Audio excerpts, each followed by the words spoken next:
نحمده ونصلي على رسوله الكريم اما بعد بسم اللہ الرحمن الرحیم۔ حضرت بلال رضی اللہ عنہ کا حضور اکرم صلی اللہ علیہ وسلم کے لیے ایک مشرک سے قرض لینا۔ حضرت بلال رضی اللہ تعالی عنہ سے ایک صاحب نے پوچھا کہ حضور اقدس صلی اللہ علیہ وسلم کے اخراجات کی کیا صورت ہوتی تھی؟ حضرت بلال رضی اللہ تعالی عنہ نے فرمایا کہ آپ کے پاس کچھ جمع تو رہتا ہی نہیں تھا، یہ خدمت میرے سپرد تھی، جس کی صورت یہ تھی کہ کوئی مسلمان بھوکا آتا تو آقا مجھے ارشاد فرما دیتے، میں کہیں سے قرض لے کر اس کو کھانا کھلا دیتا۔ کوئی ننگا آتا تو مجھے ارشاد فرما دیتے، میں کسی سے قرض لے کر اس کو کپڑا پہنا دیتا۔ یہ صورت ہوتی رہتی تھی۔ ایک مرتبہ ایک مشرک مجھے ملا، اس نے مجھ سے کہا کہ مجھے وسعت اور ثروت حاصل ہے، تو کسی سے قرض نہ لیا کر، جب ضرورت ہوا کرے مجھ ہی سے قرض لے لیا کر۔ میں نے کہا اس سے بہتر کیا ہوگا؟ اس سے قرض لینا شروع کر دیا، جب ارشاد عالی ہوتا اس سے قرض لے آیا کرتا اور ارشاد والا کی تعمیل کر دیتا۔ ایک مرتبہ وضو کر کے اذان کہنے کے لیے کھڑا ہی ہوا تھا کہ وہی مشرک ایک جماعت کے ساتھ آیا اور کہنے لگا کہ او حبشی۔ میں ادھر متوجہ ہوا تو ایک دم بے تحاشا گالیاں دینے لگا اور برا بھلا جو منہ میں آیا کہا، اور کہنے لگا کہ مہینہ ختم ہونے میں کتنے دن باقی ہے؟ میں نے کہا قریب الختم ہے۔ کہنے لگا کہ 4 دن باقی ہیں، اگر مہینے کے ختم تک میرا سب قرضہ ادا نہ کیا تو تجھے اپنے قرضے میں غلام بناؤں گا اور اسی طرح بکریاں چراتا پھرے گا جیسا پہلے تھا۔ یہ کہہ کر چلا گیا۔ مجھ پر دن بھر جو گزرنا چاہیے تھا وہی گزرا۔ تمام دن رنج و صدمہ سوار رہا اور عشاء کی نماز کے بعد آقا کی خدمت میں تنہائی میں حاضر ہوا اور سارا قصہ سنایا اور عرض کیا کہ یا رسول اللہ، نہ آپ کے پاس اس وقت ادا کرنے کو فوری انتظام ہے اور نہ کھڑے کھڑے میں کوئی انتظام کر سکتا ہوں، وہ ذلیل کرے گا، اس لیے اگر اجازت ہو تو جب تک قرض اترنے کا انتظام ہو میں کہیں روپوش ہو جاؤں، جب آپ کے پاس کہیں سے کچھ آ جائے گا تو میں حاضر ہو جاؤں گا۔ یہ عرض کر کے میں گھر آیا، تلوار لی، ڈھال اٹھائی، جوتا اٹھایا، یہی سامان سفر تھا اور صبح ہونے کا انتظار کرتا رہا کہ صبح کے قریب کہیں چلا جاؤں گا۔ صبح قریب ہی تھی کہ ایک صاحب دوڑے ہوئے آئے کہ حضور اکرم صلی اللہ علیہ وسلم کی خدمت میں جلدی چلو۔ میں حاضر خدمت ہوا تو دیکھا کہ 4 اونٹنیاں جن پر سامان لدا ہوا تھا بیٹھی ہیں۔ حضور صلی اللہ علیہ وسلم نے فرمایا خوشی کی بات سناؤں کہ اللہ تعالیٰ نے تیرے قرضے کی بے باقی کا انتظام فرما دیا، یہ اونٹنیاں بھی تیرے حوالے اور سارا سامان بھی۔ فدق کے رئیس نے یہ نذرانہ مجھے بھیجا ہے، میں نے اللہ تعالیٰ کا شکر ادا کیا اور خوشی خوشی ان کو لے کر گیا اور سارا قرضہ ادا کر کے واپس آیا۔ حضور اکرم صلی اللہ علیہ وسلم وہاں تک مسجد میں انتظار فرماتے رہے۔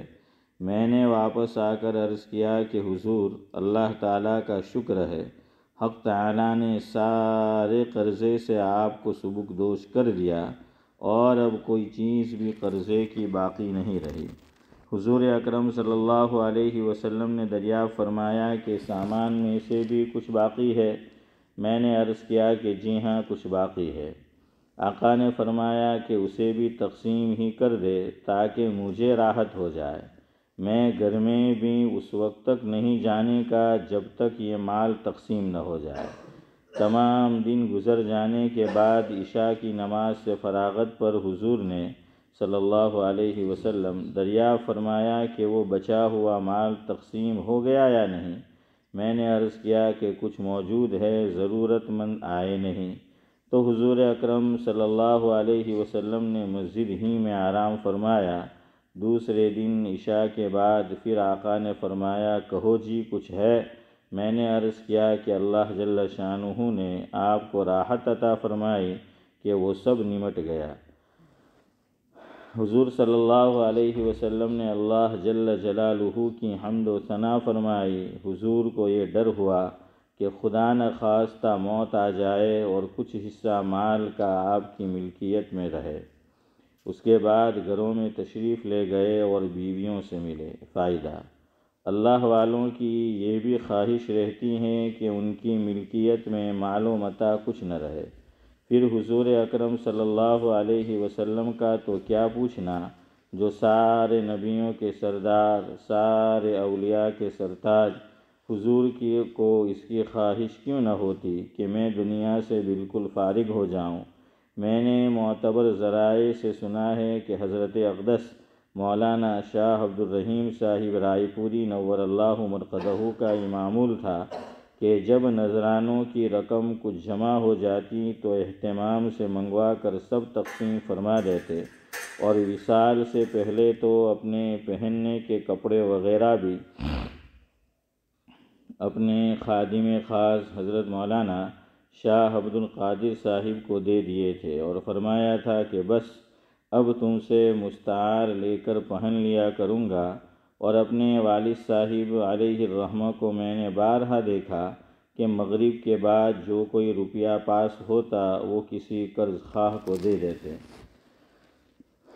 کہ کئی ہزار کے مقروض تھے، اور یہ فرمایا کرتے کہ یہ جھگڑے کی چیز میں رات کو اپنے پاس نہیں رکھتا۔ اس نوع کے بہت سے حالات اکابر کے ہیں، مگر یہ ضروری نہیں کہ ہر شیخ کا ایک ہی رنگ ہو۔ مشائخ کے الوان مختلف ہوتے ہیں، اور چمن کے پھولوں میں ہر پھول کی صورت سیرت ممتاز ہوتی ہے۔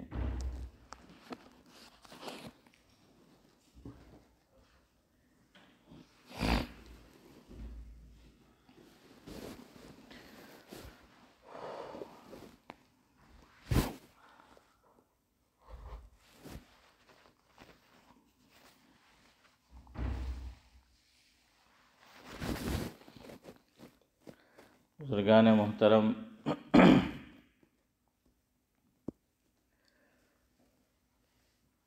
مسجد خدا کا دربار ہے، مسجد خدا کا دربار ہے، دینا وہاں حاضری بار بار ہے۔ حاضری سے مسجد کی سلام، ہو جاتا دور دل کا غبار ہے۔ آپ جانتے ہیں کہ آج کی مجلس میں نماز کے تعلق سے کچھ باتیں آپ کے سامنے پیش کی جا رہی ہے۔ حدیث پاک کی ایک کتاب ہے جس کا نام ہے مسلم شریف۔ مسلم شریف میں ایک روایت ہے جس کے الفاظ اس طرح ہے: عن ابی ہریرہ رضی اللہ تعالی عنہ قال قال رسول اللہ صلی اللہ علیہ وسلم من ادرک رکعۃ من الصلاة فقد ادرک الصلاة او کما قال علیہ الصلاۃ والسلام۔ روایت کا مفہوم اور خلاصہ یہ ہے کہ حضرت نبی کریم صلی اللہ علیہ وسلم نے فرمایا کہ جس نے نماز کی ایک رکعت پا لی اس نے نماز کو پا لیا۔ جس نے یعنی جس مقتدی نے، جس نمازی نے، امام صاحب جماعت سے نماز پڑھا رہے ہیں، جون سی نماز ہو، ایک رکعت اگر مقتدی امام صاحب کے ساتھ پا لیتا ہے تو حضور اکرم صلی اللہ علیہ وسلم نے فرمایا کہ اس نے نماز کو پا لیا۔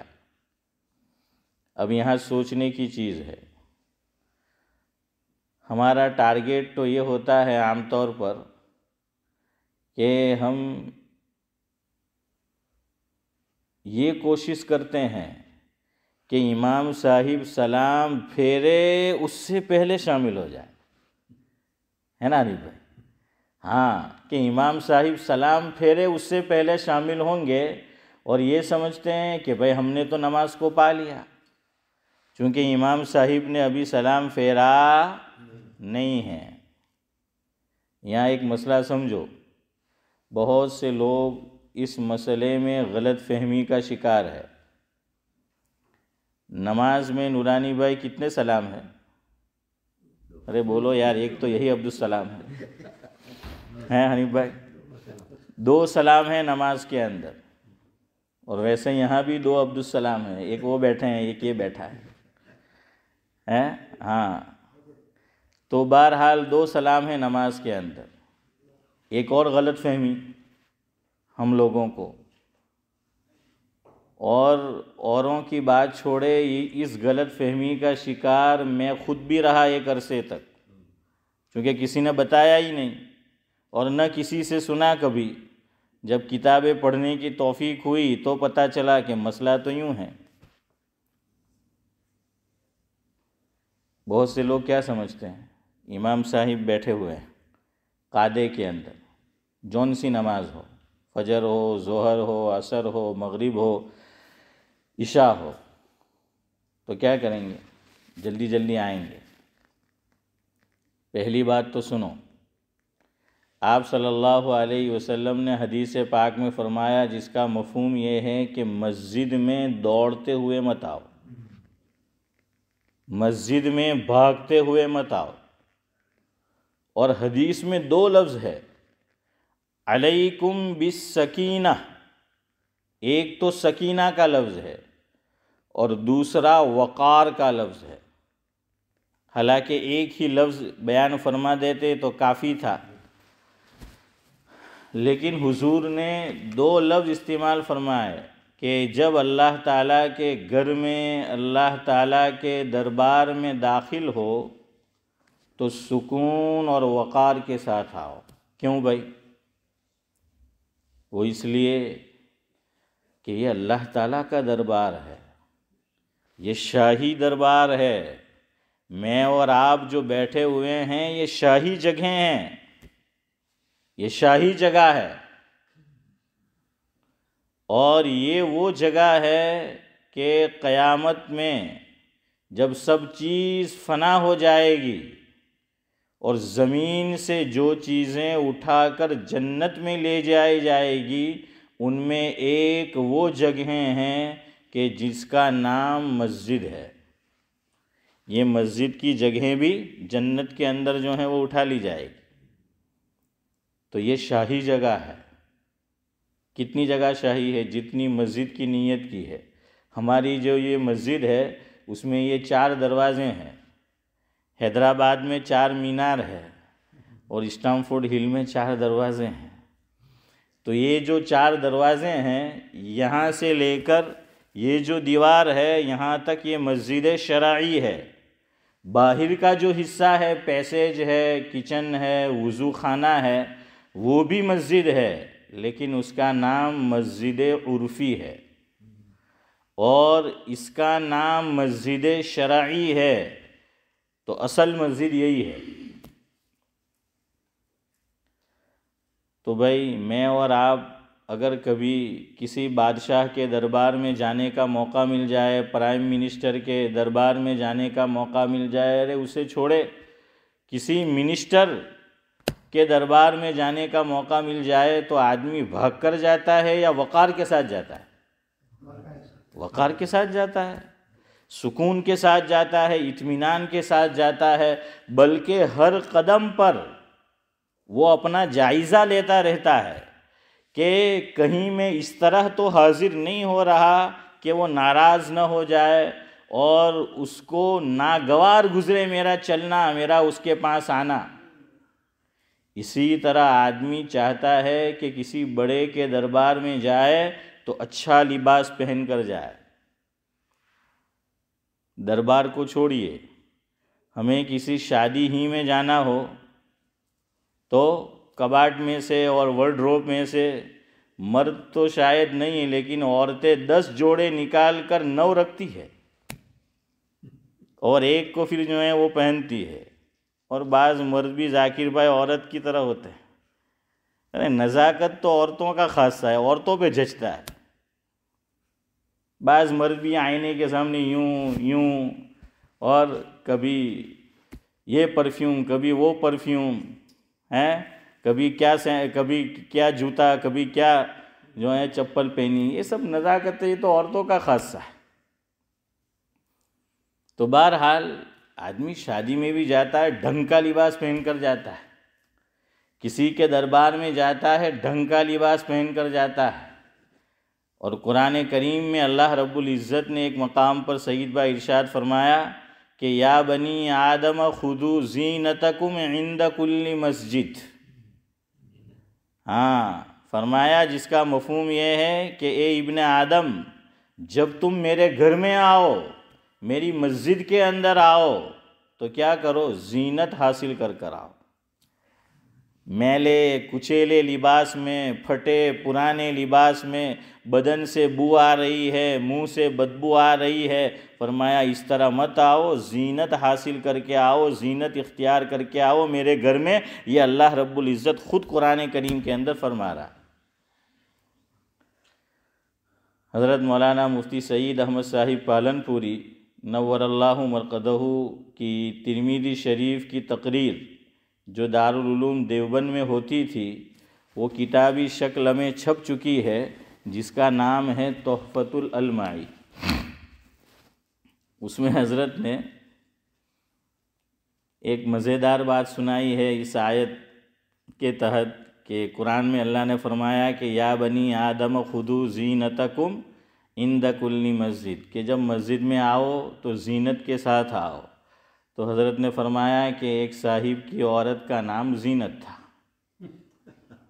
ہے نا، رکھتے ہیں نا زینت نام بھی جو ہے وہ رکھتے ہیں، تو زینت نام تھا۔ اب وہ بڑے میاں جب بھی مسجد آتے تو بیوی کو ساتھ لے کر آتے، تو لوگوں نے 1 مرتبہ جانے دیا، 2 مرتبہ جانے دیا کہ چلو کچھ ہوگا یار کہ لے کر آئے، کچھ ایمرجنسی ہوگی، جلدی ہوگی، ہے ذاکر بھائی۔ لیکن وہ تو رکنے کا نام نہیں لیتے، ہر نماز میں لے کر آتے ہیں۔ تو پھر پوچھا کسی نے کہ بھئی آپ نماز میں آتے ہو تو عورت کو اپنی لے کر کیوں آتے ہو؟ کوئی کبھی ایمرجنسی ہو تو الگ بات ہے، یہاں تو عورت کے لیے کوئی خصوصی انتظام مسجد میں نہیں ہے۔ جہاں خصوصی انتظام ہو اسماعیل بھائی تو بات الگ ہے، تو بھائی کوئی انتظام نہیں ہے، تم لے کر کیوں آتے ہو؟ تو کہنے لگے کہ تم نے قرآن نہیں پڑھا۔ دیکھو ہاں وہ کہہ رہا ہے تم نے قرآن نہیں پڑھا، حالانکہ خود غلط سمجھا۔ کہنے لگے کہ بھئی ہم نے تو پڑھا، کہیں قرآن میں ایسا نہیں ہے۔ تو کہنے لگے ہے پڑھو، یا بنی آدم خذوا زینتکم عند کل مسجد، کہ اے ابن آدم جب مسجد آؤ تو زینت لے کر آؤ۔ تمہاری بیوی کا نام زینت نہیں تو میں کیا کروں؟ میری والی کا تو نام زینت ہے تو میں زینت کو لے کر آتا ہوں، ہے محمد؟ ہاں تو میری والی کا نام تو زینت ہے تو میں لے کر آتا ہوں۔ تو بھئی یہ زینت نہیں، یہ زیب و زینت کہ مسجد میں پھٹے پرانے کپڑے پہن کر مت آؤ، بدبودار ہو کر مت آؤ۔ اسی لیے فقہا نے لکھا کہ جو لوگ بیڑی پیتے ہیں، سگریٹ پیتے ہیں، تو مسجد میں آنے سے پہلے منہ میں چیونگم چبا لیا کرے، الائچی جو ہے وہ کھا لیا کرے، کوئی خوشبودار چیز جو ہے وہ کھا لیا کرے، اور پھر مسجد میں آئے تاکہ بو نہ آئے۔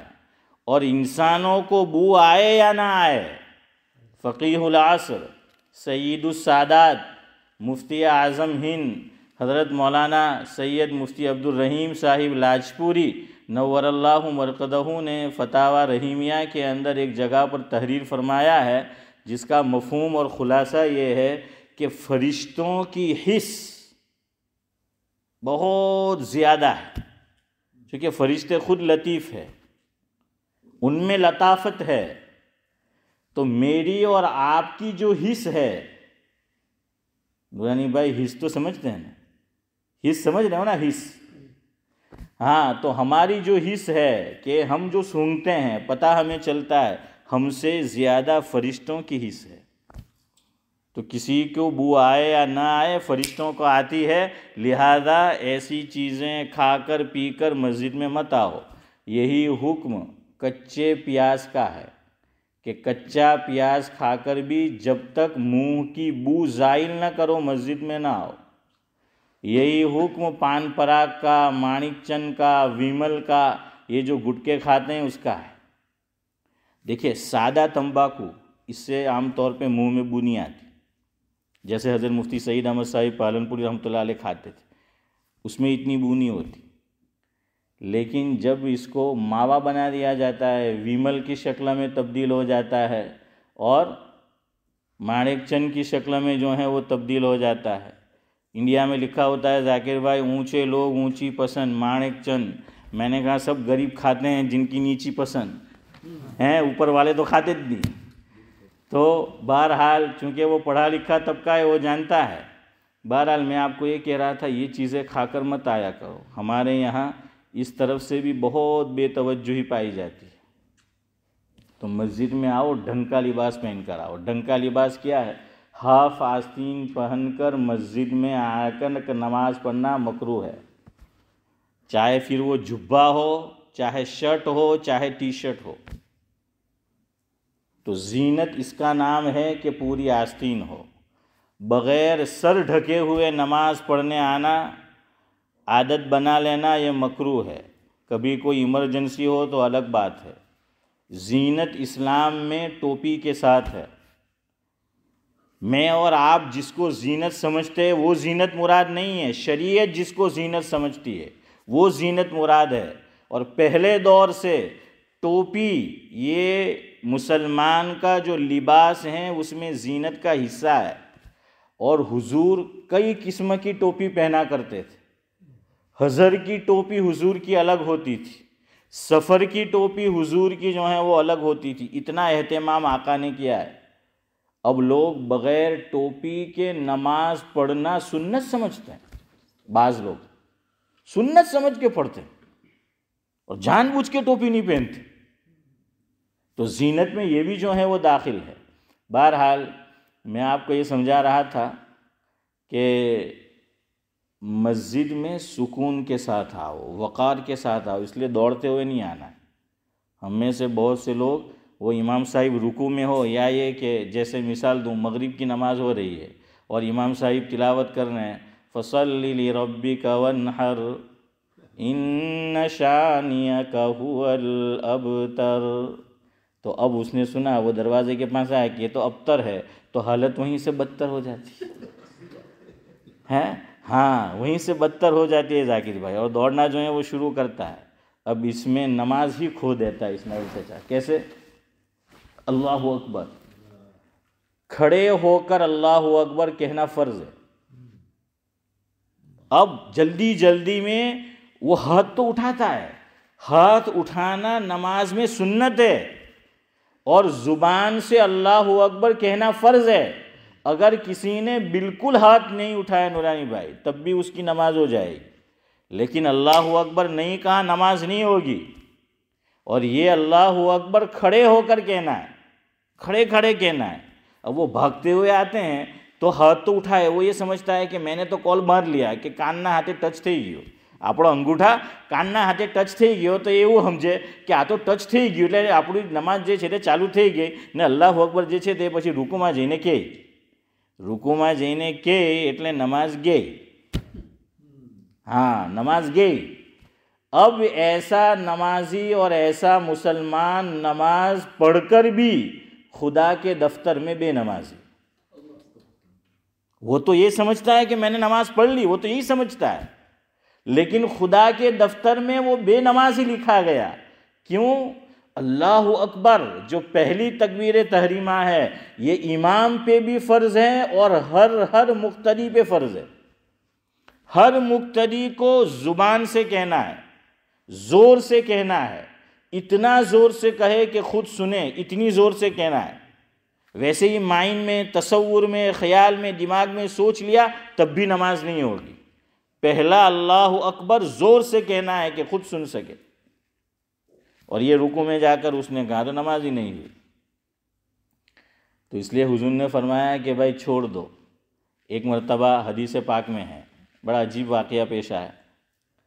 حضرت ابو بکر صدیق رضی اللہ تعالیٰ عنہ کسی وجہ سے لیٹ ہو گئے نماز میں، مفہوم ہے، اور حضرت رکوع میں چلے گئے آپ صلی اللہ علیہ وسلم، اور حضرت ابو بکر صدیق رضی اللہ تعالیٰ عنہ ذرا دور تھے، تو وہیں سے اللہ اکبر کر کے رکوع میں گئے، اور رکوع میں چلتے چلتے رکوع کی حالت میں آ کے جوائنٹ ہو گئے۔ حضور کو پتہ چلا صلی اللہ علیہ وسلم، تو آقا نے اس موقع پر فرمایا کہ ابو بکر، نیکی کے لیے تمہاری حرص یہ قابل قدر ہے، لیکن اس طرح نماز میں شامل ہونے کی اجازت نہیں ہے۔ اس طرح نماز میں شامل نہیں ہونا ہے۔ کیوں؟ نماز کے اندر چلنا پھرنا کیا ہے؟ منع ہے نا۔ نماز میں چل پھر سکتے ہیں؟ چل پھر سکتے ہیں۔ کب؟ خاص موقع پر۔ کسی کا وضو ٹوٹ گیا پہلی صف میں، اب وہ وضو بنانے جا رہا ہے، اب پچھلی صف والا جو ہے وہ آ کر پہلی صف کو کیا کر لے گا؟ پور کر لے گا، فل کر لے گا، لیکن سسرا کوئی آگے کھستا ج نہیں، کوئی کھسکتا ج نہیں ہے، ابھی سب آگے۔ کیوں؟ کوئی مسئلہ جانتا ہی نہیں ہے، یا یہ کہ جانتے بھی ہے تو میں سوچتا ہوں کہ اسماعیل چچا آگے بڑھیں گے، اسماعیل چچا سوچتے ہیں کہ حنیف بھائی بڑھیں گے، حنیف بھائی سوچتے ہیں کہ اسماعیل بھائی بڑھیں گے، اسماعیل بھائی سوچتے ہیں کہ سعید بھائی بڑھیں گے، تو کوئی بڑھتا ہی نہیں۔ یہ بڑھنا ہے، اس کی اجازت ہے 2 صف تک، اس سے زیادہ نہیں۔ اور چلنا ایسے ہے زمین پہ، یہ دیکھ رہے ہیں، ایک تو چلنا یوں ہوتا ہے کہ پاؤں ہم نے اٹھایا اور زمین پہ رکھا، اٹھایا اور رکھا، لیکن جب نماز کی حالت میں چلیں گے تو دیکھو یوں چلیں گے، اس طریقے سے جو ہیں وہ چل کر اس صف کو مکمل کریں گے، اور نماز نہیں گئی۔ اگر امام کی نماز کے ساتھ ایسا ہو گیا، کسی وجہ سے امام کی نماز جو ہے وہ فاسد ہو گئی، تو ہمارے شیخ زمن جو جماعت میں ہیں ویسا نہیں کرنا ہے۔ ایک دن بڑے میاں وہ امام صاحب کی نماز فاسد ہوئی تو پوچھتے کیا ہوا بھائی بتاؤ؟ امام صاحب سے پوچھ رہے کہ کیا ہوا، ان کے بتاؤ۔ تو بہرحال اس طریقے کا معاملہ نہیں کرنا ہے، سمجھ آئے کہ نماز میں بولنا بھی جو ہے وہ منع ہے۔ تو بہرحال میں یہ کہہ رہا تھا کہ نماز میں چل پھر بھی جو ہے وہ نہیں سکتے، لیکن خاص موقع پر کسی کا وضو ٹوٹ گیا، وہ وضو بنانے جاتا ہے وضو خانے میں، اور درمیان میں کسی سے بات نہیں کی اور واپس آ کر نماز میں شامل ہو گیا تو بھی صحیح ہے۔ یہ چلنا، اب ایسے چل کے مت جاؤ، اب تو وضو کے لیے جانا ہے تو نارمل چال جو ہے وہ چلتے ہوئے آپ چلے جائے۔ خیر بہرحال اس کے بھی پھر باریک مسائل ہے، وہ جانتے ہو تو پھر نماز کی بنا وہ ہو سکتی ہے۔ تو میں یہ آپ کو سمجھا رہا تھا کہ دوڑتے ہوئے نہیں آنا ہے، رکعت جاتی ہے جانے دو، رکعت جاتی ہے جانے دو۔ لیکن بات یہاں سے چلی تھی کہ ہماری غلط فہمی یہ ہے کہ نماز میں 2 سلام ہے۔ اب امام صاحب نے سلام پھیرا، السلام علیکم ورحمۃ اللہ، ابھی بھی وہ بھاگتا ہوا آتا ہے، اور وہ یہ سمجھتا ہے کہ ابھی تو ذاکر بھائی ایک سلام کیا ہے؟ باقی ہے، ایک سلام باقی ہے، تو جلدی جلدی اللہ اکبر، اور وہ یہ سمجھتا ہے کہ میں نے جماعت سے نماز پا لی، نہیں پائی۔ ارے تو دوسرے سلام کی بات کرتا ہے، مسئلہ تو پہلے سلام آدھا ہوتا ہے، وہیں سے نماز اب امام کے ساتھ جماعت نہیں ملی۔ یاد رکھو یہ مسئلہ بہت کم لوگوں کو معلوم ہوتا ہے، اور ہم نے بھی یہ حرکت کی ہے کہ ایک طرف سلام پھیرا، جلدی جلدی آئے، اللہ اکبر کال باندھ لیا، اور ہم یہ سمجھتے ہیں میں نے جماعت کے ساتھ نماز پڑھی۔ نہیں، جماعت کے ساتھ نہیں پڑھی۔ امام کا اور مقتدی کا تعلق کہاں ختم ہو جاتا ہے؟ نہیں، دونوں سلام پھرانے پر بھی نہیں، پہلا پورا سلام پھرانے پر بھی تعلق ختم نہیں ہو جاتا، بلکہ جب بھی وہ حق بات بولے گا تعلق ختم ہو جائے ہے حنیف بھائی، جب بھی وہ دکھتی رگ پہ ہاتھ رکھے گا تعلق ختم ہو جائے گا۔ بہرحال تو امام اور مقتدی کا تعلق کہاں ختم ہو جاتا ہے؟ پہلے سلام کی میم پر، السلام علیکم، تو یہ کم میں تو دوسری میم ہے، میں پھر پڑھتا ہوں، آپ مجھے بتائیں پہلی میم کہاں آئی؟ السلام علیکم، سلام پہ پہلی میم آئی۔ جہاں امام میم کا تلفظ اس نے ادا کر لیا، اب آ کر کوئی جماعت میں شامل ہوتا ہے، وہ جماعت سے نماز پڑھنے والا شمار نہیں ہوگا، گئی اس کی جماعت۔ ہم تو دوسرے سلام کی بات کرتے ہیں، فقہا نے مسئلہ لکھا ہے کہ پہلے سلام کی میم پر امام کا اور مقتدی کا تعلق کیا ہو گیا؟ ختم ہو گیا۔ اس لیے یاد رکھو، پہلی جہاں میم ادا کر لی، اب اپنی اکیلے کی نماز کی نیت کرو۔ اب آپ کو اور مجھے اگر ایسی حالت اللہ نہ کرے پیش آئی تو کیا ہوا؟ جماعت سے نماز پڑھنے والا نہیں سمجھا جائے۔ تو ہم تو یہ سمجھتے ہیں کہ قعدے میں امام صاحب کو پالیں گے تو نماز پالی ہم نے، لیکن حضور حدیث میں کیا فرما رہے ہیں؟ سنو، ہمارا ٹائم انشاءاللہ ابھی 9:15 رہے گا، 5 منٹ میں ختم کرتے ہیں انشاءاللہ۔ حدیث ہے من ادرک رکعۃ من الصلاۃ فقد ادرک الصلاۃ او کما قال علیہ الصلاۃ والسلام۔ منیمم جس نے ایک رکعت پالی امام کے ساتھ تو حضور نے فرمایا کہ اس نے نماز پالی، گویا جماعت سے نماز پڑھنے والا وہ اسی وقت سمجھا جائے گا۔ اور اب آپ مجھے بتائیے، رکعت پانے والا کب شمار ہوگا؟ سجدے میں امام صاحب ہے اور میں اور آپ آ کر حافظ امتیاز شامل ہو جائے سجدے میں، تو کیا یہ کہیں گے کہ ہم نے رکعت پالی؟ ارے بولو یار، نہیں پائی نا، تو کب بولیں گے؟ قاعدے میں کھڑے ہوتے ہیں۔ قاعدہ تو نام ہے بیٹھنے کا، رکوع میں، ہاں رکوع کے اندر، کہ رکوع میں ہے امام صاحب اور امام صاحب اللہ اکبر کہتے ہیں، ابھی انہوں نے تلفظ ادا کیا اور اس سے پہلے ہم آ کر مل گئے تو رکعت پا لی۔ اب یہاں بھی ایک مسئلہ بڑا نازک ہے، لیکن فقہا نے ہم جیسے کمزوروں کو اسماعیل چچا رعایت دے دی۔ بعض امام صاحب سنت کے مطابق نماز نہیں پڑھاتے، وہ کیا کرتے ہیں؟ سنت یہ ہے نماز کا کوئی رکن ذکر اللہ سے خالی نہیں رہنا چاہیے۔ یہ قاعدہ سنو، کیوں؟ قرآن کریم میں اللہ نے فرمایا کہ وَأَقِمِ الصَّلَاةَ لِذِكْرِي، کہ نماز قائم کرو میرے ذکر کے لیے، یہ قرآن میں ہے۔ تو اس لیے علماء نے لکھا کہ نماز کا کوئی رکن ذکر اللہ سے خالی نہیں رہنا چاہیے۔ پورا رکن تو نہیں رہتا ذکر اللہ سے خالی، لیکن کچھ حصہ رہ جاتا ہے۔ کیا کرتے ہیں امام صاحب بھی اور ہم بھی، بعض لوگ عادت ہوتی ہے رکوع میں جائیں گے، رکوع میں پہنچ گئے پھر بولتے اللہ اکبر، تو جو ہم نے پوزیشن چینج کی، حیت تبدیل ہوئی ہماری، تو کچھ حصہ رہ گیا نا ذکر سے خالی۔ ارے بولو رہ گیا کہ نہیں؟ کہ بھائی ہم نے تو رکوع میں گئے پھر اللہ اکبر کہاں، تو وہ جو رکوع میں جانے تک کا حصہ ہے ذکر اللہ سے خالی رہ گیا۔ رکوع سے اٹھتے ہیں بعض امام صاحب یا ہم بھی، بعض اکیلے نماز پڑھنے والے منفرد، تو کیا کرتے ہیں؟ پورے کھڑے ہو جائیں گے، پھر کہیں گے سمیع اللہ لمن حمیدہ۔ تو ذاکر بھائی بتائیے، کچھ حصہ خالی رہا کہ نہیں رہا؟ رہا نا، چونکہ وہ تو کھڑے ہو کر انہوں نے کہا۔ تو یہ لکھا ہے کہ جیسے ہی پوزیشن چینج ہو وہیں سے پڑھنا شروع کرنا ہے، اور جب تک دوسرے رکن میں ہم پہنچ نہیں جائے وہاں تک اس کو کھینچنا ہے، اس طرح کرنا ہے کہ ہم وہاں پہنچ جائے۔ اب بعض امام کیا کرتے، ادھر دیکھو، کہ رکوع میں سبحان ربی العظیم سبحان ربی العظیم سبحان ربی العظیم سمیع اللہ لمن حمیدہ، رہ گیا نا۔ بعض تو بالکل کھڑے ہوں گے پھر، اور بعض یوں کریں سبحان ربی العظیم سبحان ربی العظیم سبحان ربی العظیم سمیع اللہ، تو اتنا تو رہ گیا نا۔ ادھر دیکھیں سمیع اللہ، اور سنت کیا ہے ادھر دیکھو، سبحان ربی العظیم سبحان ربی العظیم سبحان ربی العظیم سمیع اللہ۔ سمجھ آیا؟